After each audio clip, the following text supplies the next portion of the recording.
I would like to say a few words to our fellow English-speaking citizens.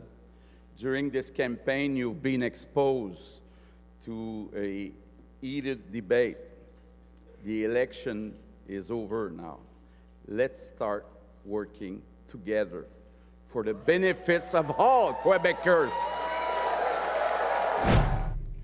The people of Quebec have voted for historic change. For the first time in nearly 5 decades, a party other than the Liberals or Parti Québécois will govern the province. Yesterday's election resulted in a majority for the Coalition Avenir Québec, a party founded just 7 years ago. So what does the party stand for, and who is François Legault, Quebec's next premier? Legault's career started in business. He was an auditor at Ernst & Young in the 80s, then co-founded Air Transat.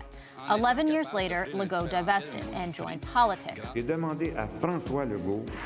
a high-profile cabinet minister in 2 PQ governments, but in 2008, Legault began questioning the PQ's quest for independence, and then in 2009, he just quit politics.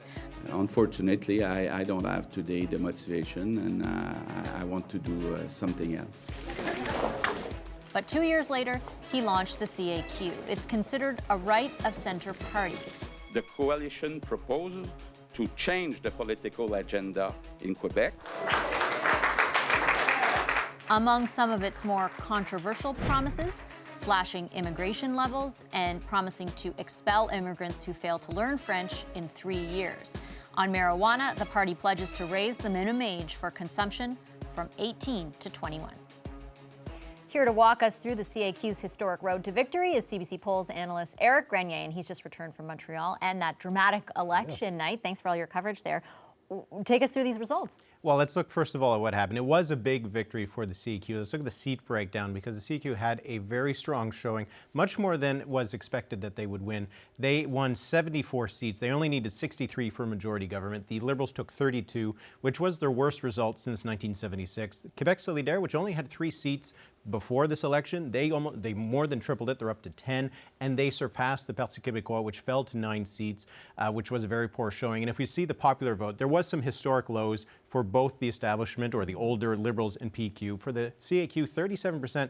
It is a very low mark. This is the lowest score that was ever won by a party that took a majority government. Oh. Before it was 38%. Now the new low is 37%.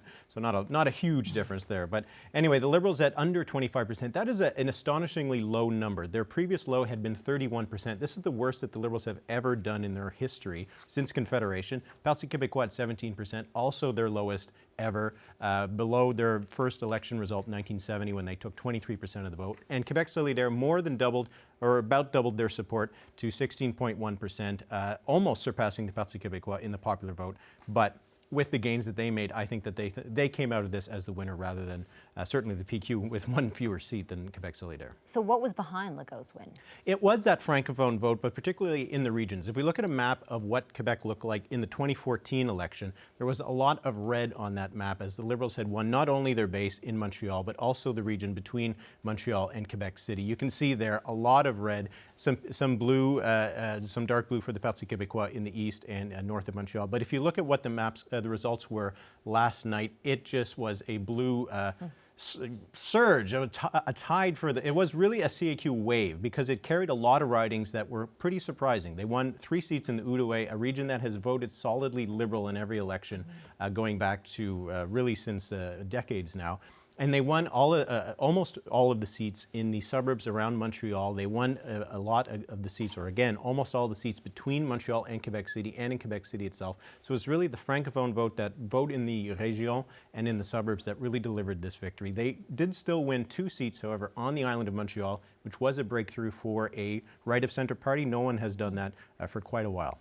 In the lead up to this, especially the last few days and maybe a week and a half, there was a lot of speculation that it could have been a lot closer. Why wasn't it? Yeah, the polls did not have a very good result here, because none of the polls had the CQ above 33%, and none of them had the Liberals below 28%. So clearly there was something there between the CQ and the Liberal vote that the polls weren't picking up. They did gauge the support for Quebec Solidaire and the Parti Québécois correctly.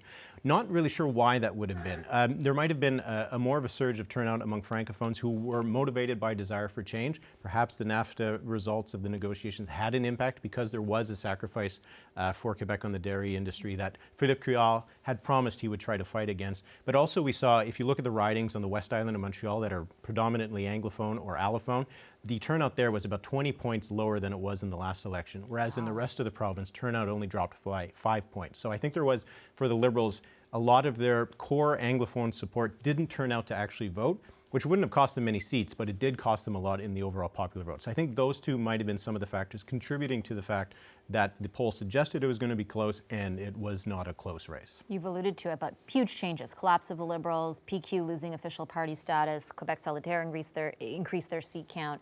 What does it mean for Quebec going forward? This could be a realignment election. If you think in Quebec's history, you can think of the election of Jean Lesage in 1960 and René Lévesque in 1976. They transformed the map of Quebec. This could be one of those elections. We'll have to see what happens with the CAQ if it establishes itself like the Union Nationale did back when Maurice Duplessis was the leader of that party. But I think what the big change will be at the bottom, between the Parti québécois and Quebec Solidaire. Parti québécois, of course, has really dominated Canadian politics for the last 50 years or so, but now they might be replaced by Quebec Solidaire. They have a lot of young supporters. They won seats across the province, not only in Montreal, but also in Quebec City, in Abitibi-Témiscamingue, and in Sherbrooke.